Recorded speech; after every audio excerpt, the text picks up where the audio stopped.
നമസ്കാരം. Hari V J official YouTube ചാനലിലേക്ക് ഹാർദവമായ സ്വാഗതം.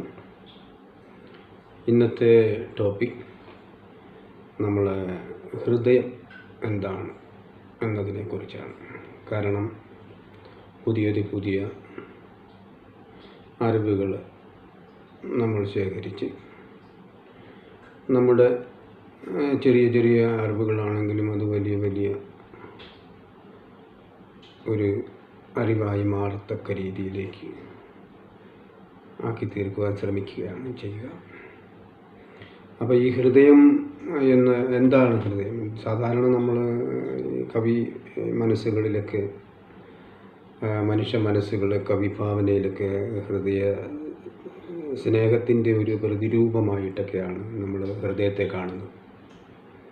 എന്നാൽ ഹൃദയം ചില ദൈവമാണെന്നുള്ളൊരു സങ്കല്പം നമുക്ക് വരുന്നുണ്ട്. ഹൃദയം ദേവാലയമാണെന്നൊക്കെ പാട്ടുകൾ നമ്മൾ പഠിക്കുന്നുണ്ട്.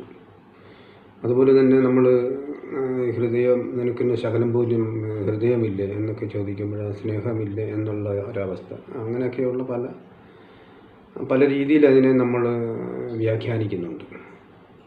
എന്നാൽ റിയലായിട്ട് എന്താണ് ഹൃദയം എന്നുള്ളതൊന്ന് നമുക്കൊന്ന് പരിശോധിക്കാനാണ് ഒരു ചെറിയ ശ്രമം. ശരിക്കും അടിസ്ഥാനപരമായിട്ട് അതൊരു പമ്പാണ്. ഈ പമ്പിൻ്റെ പ്രവർത്തനം ഒരു നിമിഷം നിലച്ചാൽ അതോടുകൂടി ജീവിതത്തിൻ്റെ തുടിപ്പ് തന്നെ തീരും. ഇതാണ് ഒരായുസ് മുഴുവന് ഇവിടെ ജോലി, ഒരു റെസ്റ്റുമില്ലാതെ ജോലി എടുക്കുന്ന ഈ ഒരു സംവിധാനമാണ് ഹൃദയം. എന്ത് വില കൊടുത്തും അതിൻ്റെ സംരക്ഷണത്തെ നമ്മൾ കൈക്കലാക്കാതെ മാർഗമില്ല. അതാണ് അതിൻ്റെ ഹൃദയത്തെക്കുറിച്ച്, അതിൻ്റെ ഘടനയെക്കുറിച്ചും പ്രവർത്തനത്തെക്കുറിച്ചും അതിൻ്റെ വൈകല്യങ്ങളെക്കുറിച്ചും ഒക്കെ നമ്മൾ അറിഞ്ഞിരിക്കേണ്ടത് അത്യന്താപേക്ഷിതമായ ഒരു ഘടകം തന്നെയാണ്. നമ്മൾ ശരിക്കും പറഞ്ഞാൽ ഒരു ശ്വാസം വലിക്കുമ്പോൾ തന്നെ അതൊരു വലിയ ശ്വാസം വലിച്ച് അതിനെ നിലനിർത്തുന്ന ആ ഒരു സംഭവം എന്ന് പറയുന്നത്, അതിനെ എത്രമാത്രം അത് നമ്മളെ സംരക്ഷിക്കുന്നു. ആ ശ്വാസം ശകലം നേരത്തേക്ക് ഇല്ലാതെ പോയാലുണ്ടാകുന്ന ആ വെപ്രാളത്തെക്കുറിച്ചൊക്കെ നമ്മളൊന്ന് ചിന്തിച്ചിട്ടുണ്ട്. അതൊരു വലിയ എന്നാൽ ഇതിനെ നമ്മൾ സയൻറ്റിഫിക്കായിട്ടൊക്കെ നമ്മൾ കണ്ടെത്തിയിട്ടുള്ള മാർഗങ്ങളിലൊക്കെ വെച്ച് ഹൃദയത്തിൻ്റെ ഏകദേശം ഒരു 300 ഗ്രാം വെയിറ്റ് മാത്രമേ അതിൻ്റെ വലിപ്പം, അതാണ് അതിൻ്റെ 300 ഗ്രാമാണ് അതിൻ്റെ വലിപ്പം എന്ന് പറയുന്നത്. എന്നാൽ ഒരു ദിവസം 1,00,000 തവണ അത് ഇടിക്കുന്നു എന്നാണ് പറയുന്നത്. ഹൃദയമിടിപ്പ് 1,00,000 തവണ അതിങ്ങനെ ഹൃദയമിടിപ്പ് നടത്തുന്നു. എന്നാൽ ഒരു മണിക്കൂറിൽ ഏതാണ്ട് 350 ലിറ്റർ രക്തം ഓരോ മണിക്കൂറിലും ശരീരത്തിൻ്റെ നാനാഭാഗത്തേക്ക് അത് പമ്പ് ചെയ്ത് നമ്മളെ നിലനിർത്തുന്നു. കാരണം ആ പമ്പിങ്ങിന് ചെറിയൊരു തടസ്സവുമില്ലാതെ കൃത്യമായിട്ട് അത് ആ പമ്പിങ് നടന്നുകൊണ്ടിരിക്കുന്നു.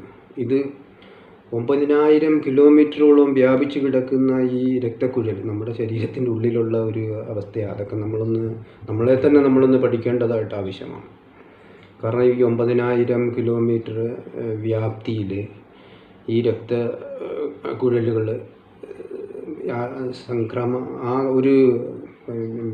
വ്യാപിച്ചു കിടക്കുന്ന ആ ഒരു അവസ്ഥയെക്കുറിച്ചൊക്കെ നമ്മളൊന്ന് ആലോചിച്ച് 9,000 കിലോമീറ്റർ അതിലിങ്ങനെ നമ്മുടെ ഈ ശരീരത്തിൽ വ്യാപിച്ച് കിടക്കുന്നു എന്നാണ് ശാസ്ത്ര പണ്ഡിതന്മാർ പറയുന്നത്.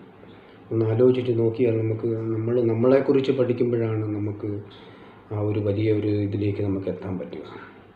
അതുപോലെ വ്യായാമം ചെയ്യുമ്പോഴും മറ്റേതൊക്കെ ചെയ്യുമ്പോഴും അതിൻ്റെ ഇടുപ്പിൻ്റെ ആ ഇതിൻ്റെ പമ്പിങ്ങിൻ്റെയും കൂടുന്നതായിട്ടാണ് കാണുന്നത്. അന്നേരമൊക്കെ ഹൃദയങ്ങളെ കൂടുന്നതായിട്ട്. ഇത് നമ്മുടെ അമ്മയുടെ ഉദരത്തിൽ നമ്മൾ 4 ആഴ്ച കഴിയുമ്പോൾ, 4 ആഴ്ച പ്രായമാകുമ്പോൾ തുടങ്ങുന്ന ആ നെഞ്ചിടിപ്പാണ് നമ്മുടെ ഹൃദയം. അത് ഒരു റെസ്റ്റുമില്ലാതെ നമ്മളെ നയിച്ചു കൊണ്ടുപോകുന്ന ആ ഹൃദയം അതെത്ര വലുതാണ് എന്ന് നമ്മൾ ഒരു നിമിഷമെങ്കിലും ഒന്ന് ചിന്തിക്കേണ്ടിയിരിക്കുന്നു. കാരണം അത്രമാത്രം നമ്മളെ സംരക്ഷിക്കുകയും നമ്മുടെ ജീവനെ തന്നെ നിലനിർത്തുന്ന ഒരു സംവിധാനമാണ് ഈ ഒരു ഹൃദയം. അതുകൊണ്ട് നമ്മുടെ കവികളാണെങ്കിൽ തന്നെയും അതിനെ ദൈവത്തോടൊക്കെ അതിനെ ഉദാഹരിക്കുക എന്നൊക്കെ പറയുമ്പോൾ തന്നെ അതെത്രമാത്രം പ്രാധാന്യമുള്ളതാണെന്നുള്ളതാണ്. നമ്മുടെ ശരീരത്തിൻ്റെ ഓരോ ഭാഗങ്ങളെക്കുറിച്ചും നമ്മുടെ ശരീരത്തെക്കുറിച്ചൊക്കെ നമ്മൾ കൃത്യമായിട്ടൊന്ന് അറിഞ്ഞിരിക്കുകയും അതനുസരിച്ചുള്ള ജീവിത ശൈലികളെ മാറ്റേണ്ടതുണ്ടെങ്കിൽ അത് മാറ്റി അങ്ങനെ അതിന് വേണ്ടതായിട്ടുള്ള വിശ്രമം വേണമെങ്കിൽ ആ വിശ്രമം ഒരു നിമിഷം പോലും ഹൃദയത്തിന് വിശ്രമിക്കാൻ സമയമില്ല. പക്ഷേ നമ്മളതിനെ ശാന്തമാക്കി ഇരുത്തുവാനുള്ള ചില ഘടകങ്ങളൊക്കെ നമ്മളാൽ കഴിയുന്നതൊക്കെ നമുക്ക് ചെയ്യാൻ പറ്റും. കൂടുതൽ നെഞ്ചിടിപ്പുകളും കൂടുതൽ ടെൻഷൻസും ഒന്നും ഉണ്ടാക്കാതെ നമ്മളതിനെ ശാന്തമായിട്ട് അതിൻ്റെ ആ ക്രമം അനുസരിച്ച് ഇടിച്ചു പോകുവാനുള്ള ഒരു സാവകാശം നമ്മുടെയൊക്കെ ജീവിതത്തിൽ നമ്മൾ ഉണ്ടാക്കിയെടുക്കേണ്ടത് അത്യന്താപേക്ഷിതമായ ഒരു ഘടകമാണ്.